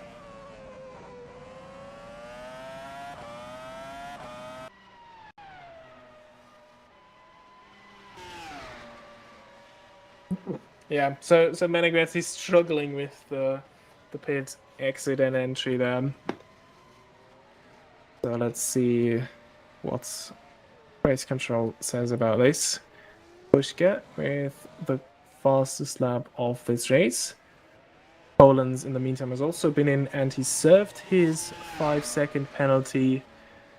That is also why the gap is now at 11 seconds and not the 16 that we had before. Here is Knezovic now.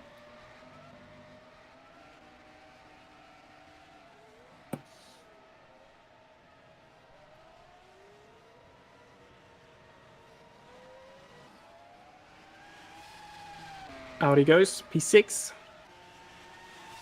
In a bit of a no man's land. Let's see if he can catch up to Danny Weller till the end of the race.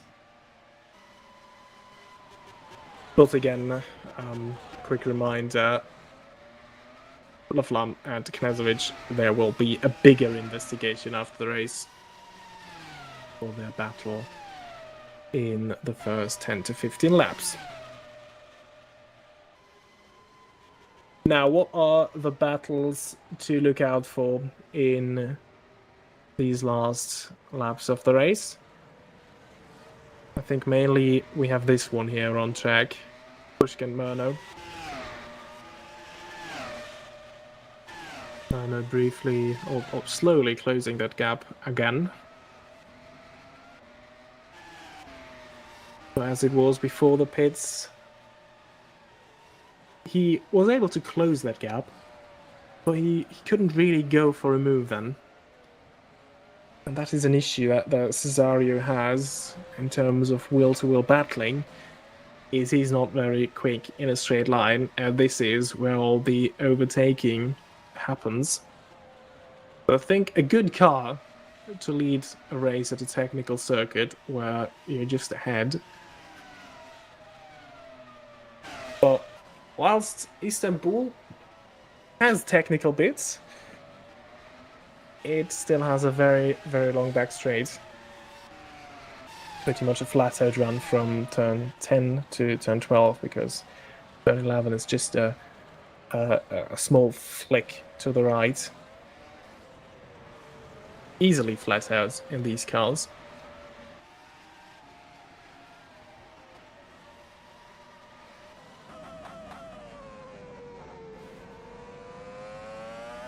Yeah, there's just been some confusion. The timing tower unfortunately doesn't display the correct number of pit stops. This seems to be a bug within our Factor 2. Indeed, Lucas Murno had 3 pit stops. The first one, lap 20, then he stopped again, lap 23 for fresh tires during the full course yellow, like everybody else did. And then now for what we assume will be the final time in lap 41. Originally, we think Murno was on a 2-stop, and he was on that strategy. One of the 3 guys, actually, that was on that 2-stop strategy originally, and these were Menegretti, Pushka, and then Lucas Murno. But the full course yellow has taken the possible advantage away from them, because that has leveled the playing field. And those that stopped earlier because they were on a 3-stop, well, they already had the advantage of the fresher tires, and they got to keep that advantage as the whole field was neutralized by that full course yellow. And indeed, Kasper Koritz is in the pits again.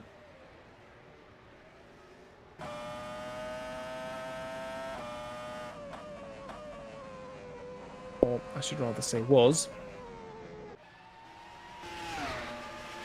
But I don't think this will make any sort of difference. So battles that we are looking out for. Murno is now almost within a second of Philip Pushka. Now there is no DRS or any sort of attack mode or anything in WMSC, so that doesn't make a difference. It's just me pointing out that the gap is coming down. And the same thing is true for Rustemeyer, Soriano, and Meneghetti. Gaps are coming down there, so there will be a battle for P7. Just to remind you, Philip Pushka has lights curse in his car. The teams had a choice to go without a curse system in this season, to go with a light curse system, which isn't as heavy, but does give you a bit less of an advantage to a fully flanged curse system.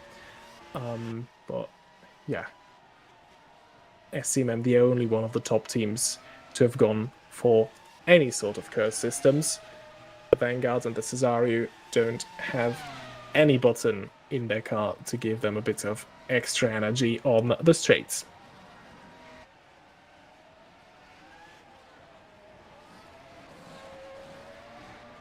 We're watching Tina Curtis once again there on track. She has kept her nose clean, but dropped down again. I think earlier she was running as high as 8th. But I think that was after the Laflamme and Knežević incidents. So they are now back ahead of her. And Lucas Murno, I think, now is as close as ever. So, will we see an attack? Oh, and Danny Weller. Danny Weller is in the pits as well, and he will drop down behind Knežević. Possibly Rustemeyer as well, and he might come out right with that Rustemeyer-Soriano Meneghetti battle. We will keep an eye on that, but for now, we have been running on board with Lucas Murno. Let's see where Weller comes out. Yeah, and there are the 3 of them.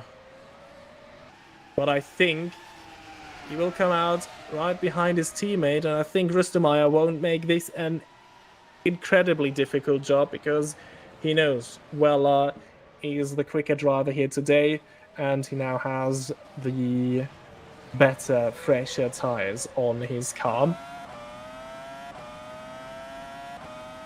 But also he can't slow down too much, because Soriano and Meneghetti, they see their opportunity right now. So finally, an on-track battle, 2 on-track battles in fact for us to watch on track. This is Murno versus Pushka. For now, no action there. Might be a very different story here.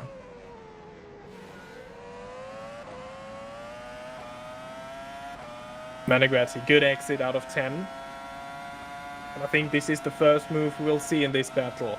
Soriano defends the inside. Meneghetti will have to go the long way, but this will turn the inside for turn 13. I think he left him enough space there on the inside, just enough, and that is Meneghetti through and back into P8.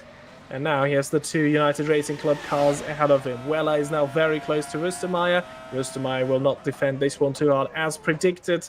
Weller is through, and Rustemeyer will now focus, or have to focus, on keeping Meneghetti and Soriano behind.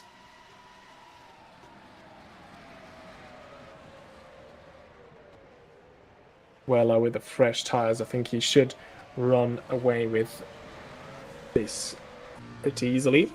Oh, and Murno has been very close, and it seemed like he attempted something into turn 12, though quite unsuccessful.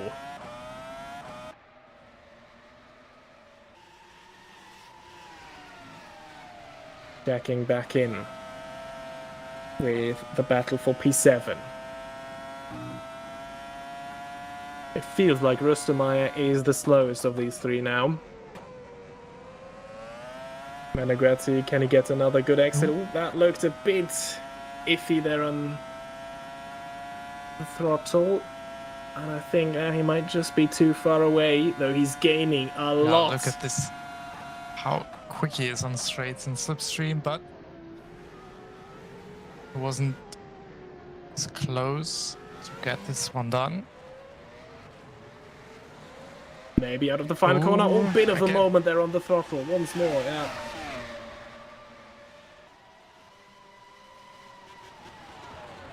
Now, maybe a good point to mention as well that Potenza also has the light curse system. So I think that was a combination of slipstream and using that curse boost that gives a couple of extra kph on the straights. And I think Lucas Murno could really use them. I don't really see him finding a way past Pushcam without any sort of mistake. A small moment for Pushcam. This is a tough job ahead now for Lucas Murno.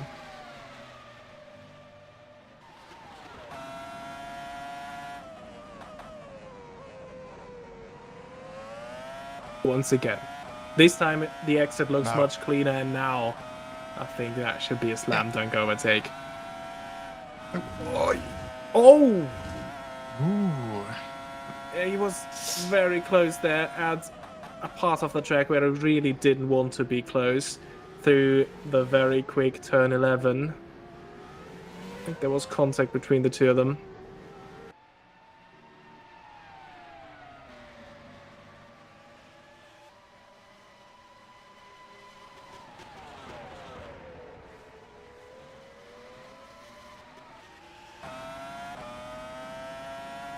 Same spot, different battle. Oh yeah. Yeah, that's too far away. Yeah, look at it. He's not even gaining anything by being in the slipstream. We can follow the gap there in the bottom right corner. I think he gained like half a tenth maybe. Well, that's it. Jogo needs to do this cleanly, and he needs to find another way. I think what is happening right now is that Weller... Oh, yeah, we just heard the confirmation from race control. No further action between Meneghetti and Rustemeyer. I think we expect that. I think what's happening right now is that Weller is trying to drop back to give slipstream to his teammates. But I think it's no use.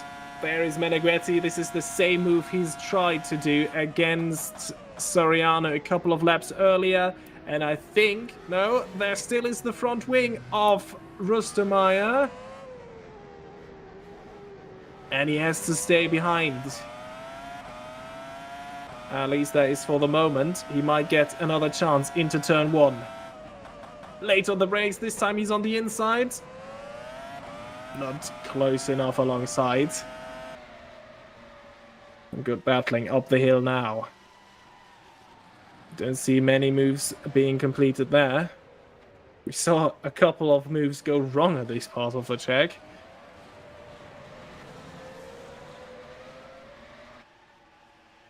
Yeah, but it's really obvious that you can go so much quicker.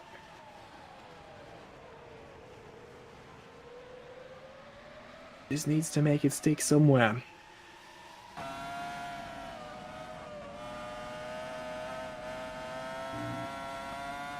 Through turn 8. And now turns 9 and turns 10. Another good exit, but I think he might just hit him once more into the quick right-hander. But this time, I think he was alongside and he was entitled to been given room there. Oh, dangerous moment, but I think Rustemeyer should have left the car's width there to Meneghetti. Soriano slipped through as well. Yeah. Yeah, I just saw it on my second screen here in the live stream, which is delayed by a couple of seconds, our broadcast. I saw it for the second time, and it even looked like Rustemeyer was moving across to the left, where Meneghetti already was. So I think Meneghetti got away with a scare there. But if there is any further action, I would say this one is on Rustemeyer. He moved over too late there. And, yeah, I think good attempt there by Meneghetti. It's just Rustemeyer judging incorrectly where Meneghetti already was. I think he hoped that he was still behind like it was the previous time, 2 laps earlier, where he tried the same move again. But I think that one should be fine.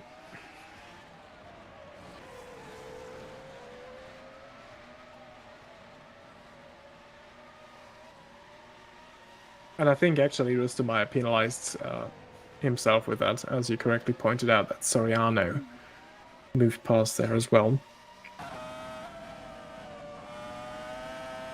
Still, here's Murno.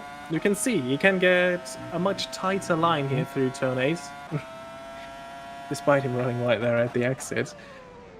But this is where you usually make the moves. Pushka A gets the better exit. B now has a bit of curse. And yeah, still, even without curse, I think the SCMM is quicker in a straight line than the Cesario. He gains on the braking again, but he's not close enough to actually outbrake Philip Pushka. And we also just got confirmation. There is a warning for Dominic Rustemeyer. I think, yeah, because the situation resolved itself in a way that Meneghetti still made that move, and Rustemeyer kind of penalized himself by dropping behind Soriano. I think they let him get away with a warning there.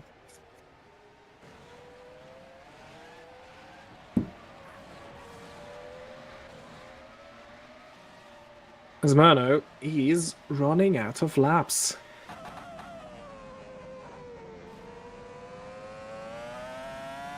And Pushka is keeping that one together nicely.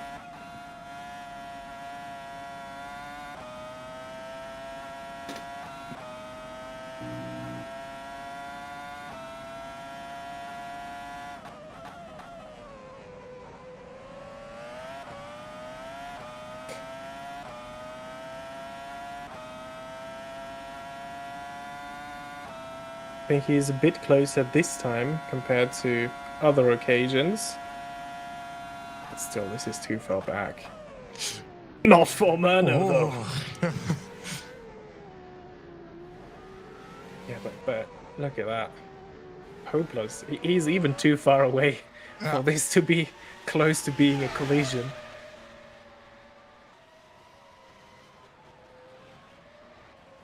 Yeah, I think now Murno's getting desperate, trying to unsettle Pushka, because I think in his heart of hearts, Lucas Murno knows that he can't make it on track. Just as I say that, commentator's curse to perfection. Pushka is still there, down the inside, he tries to go, there is more contact. Ah.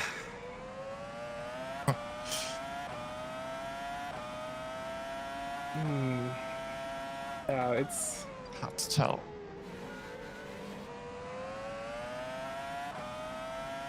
I think Pushka was a bit far away from the apex there on that downhill right-hander. I think that must have been turn 4. And I'm sure that Cesario and Lucas Murno will want to have race control to take a look at this. But look at that. Now he's gaining in a straight line. Wow, that was a very cheeky attempt there by Pushka, trying to lure Murno into a high-speed mega accident.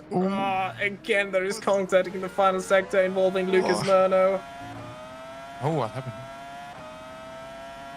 Murno's through. I'm just looking at it a second time. Yeah. There was front to rear contact early in this sequence of corners. And then, yeah, they just kind of moved towards each other ahead of the final turn. But now it's Murno through. Let's see what race control thinks about that.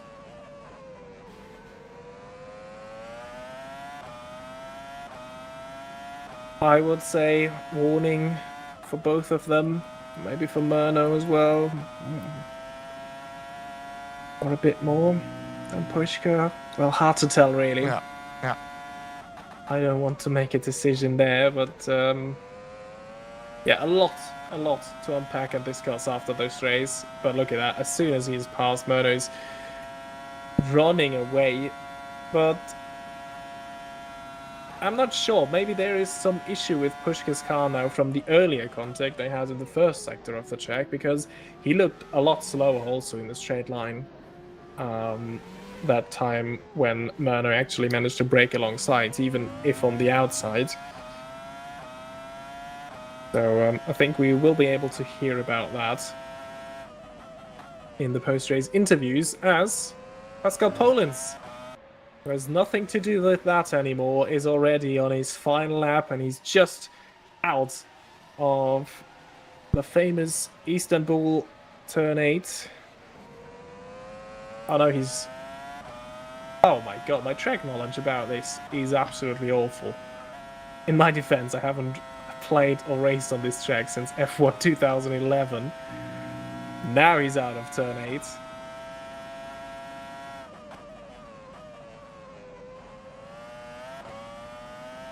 And then only the long straight to go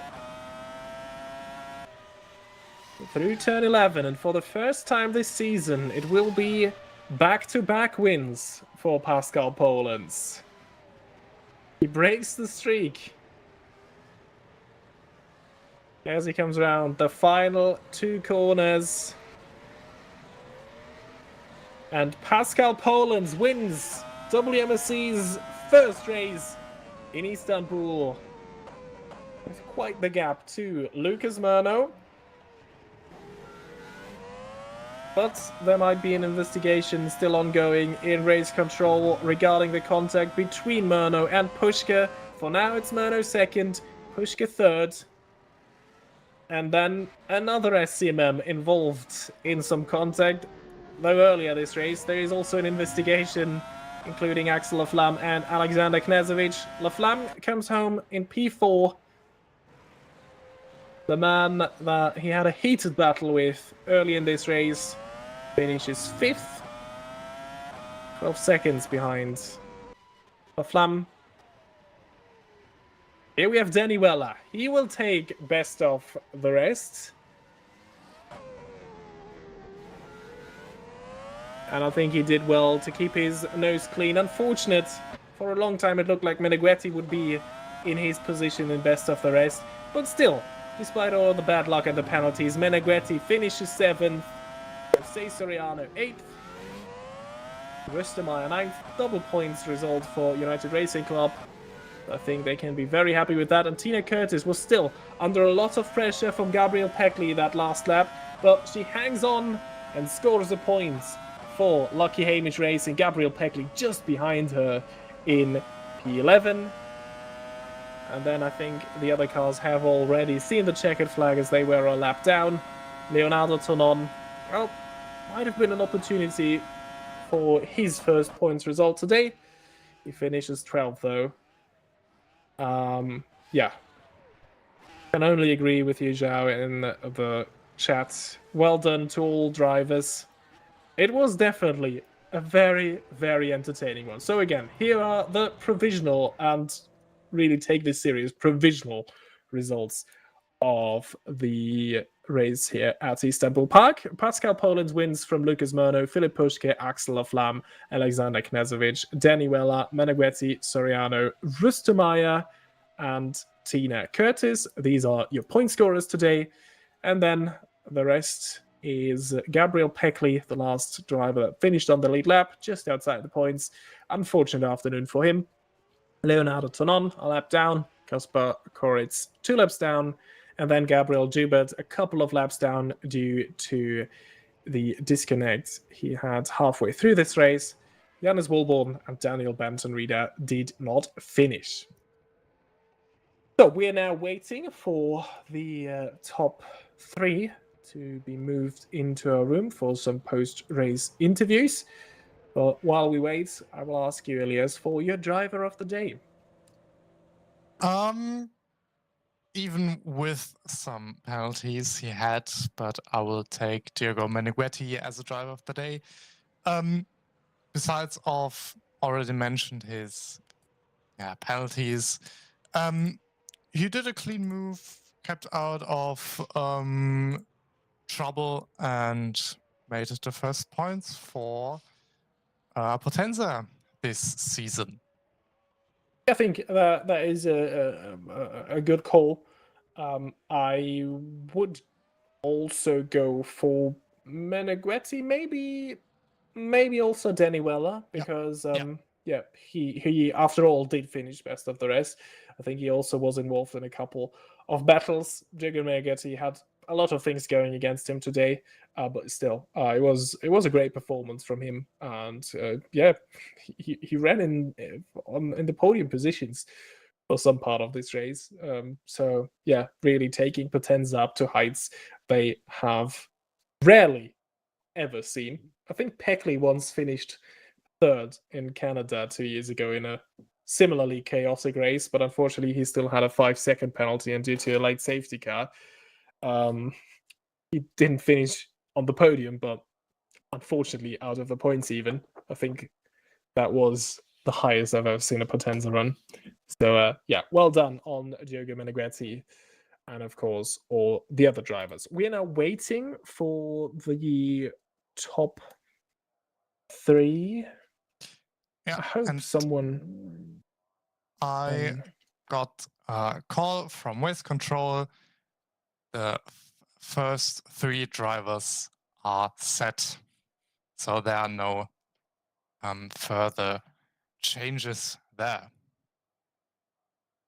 That is some good news for us, because that means we can now have the post-race interview with the top 3, exactly knowing how and where they finished. And the top 3 of today's race, almost all of them, are now with us. I think we're still waiting for. Okay, Philip Pushka already gone. So then we'll have an interview with our top 2. Just confirmation, Pushka already had to leave or left the server already. So let's talk with Pascal Polens first. Congratulations for your 4th win, I think, already of the season, and the first one, the first consecutive wins that you took. This was quite the eventful race. How much of what happened did you realize at the front there, Pascal? Well, first of all, thank you. Unfortunately, I destroyed my streak from P1, P2, P1, P2. But I think I'll get over it. I mean, after the first stint, the race was pretty boring for me, so I didn't get too much of what's going on behind me. But like some parts were told to me by Kevin, so I just know like very, very little about the race in general. Okay, so I think early on it looked like you were going for a 3-stop strategy, whereas Pushka and Myrna, at least that is our interpretation, went for a 2-stop. How do you think that would have played out? Did you think that with the 2-stop there might be a danger to you late in the race? Not really. I think after they've done their first stop, I was, I think, 14 seconds ahead, and I still had the same pace as Pushka at least. And for the last stint, I would have been way quicker as well. So I think we had the best package for today, and we would have won either way. So I personally think it didn't make too much of a difference.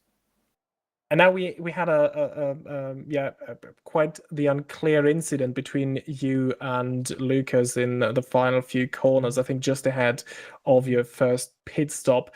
I think there was some NAD code and some lag issues. Tell us what happened from your point of view there. Yeah, well, first of all, in the left-hander, it was my fault. I think I tapped him a little bit, so sorry for that. It wasn't on purpose. But as you said, it didn't really cause like massive damage, I think, to him. but the next right-hander, he spun after I hit him through netcode, I guess, because for me there was no contact.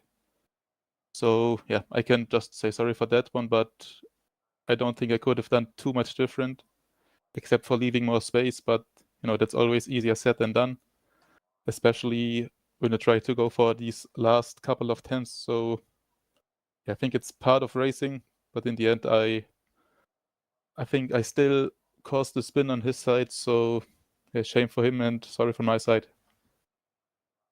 All right, then thank you for clarifying that. Looking into the next race, Azerbaijan, what are your expectations there? I think that should be a track where the Vanguard is strong again. We need to see. I mean, we thought this about the last two races as well, and Mono is always giving us a hard time. So yeah, the last sector will be definitely in our favor, but the first two sectors, I think, will be very much against us with Lucas's rear wing. So I think it's going to be very tight once again. All right, then thank you and congratulations once more for the race win today. Yeah, thank you. Okay, now over to you, Lucas. You had a very busy afternoon. Lots of action, a lot of battles that you fought. We already talked about the incident in the final few corners with Pascal. Maybe give us your opinion or your point of view of that incident, because I think depending on what screen you looked at, it looked quite different. And I think on stream we didn't really see what happened as well there.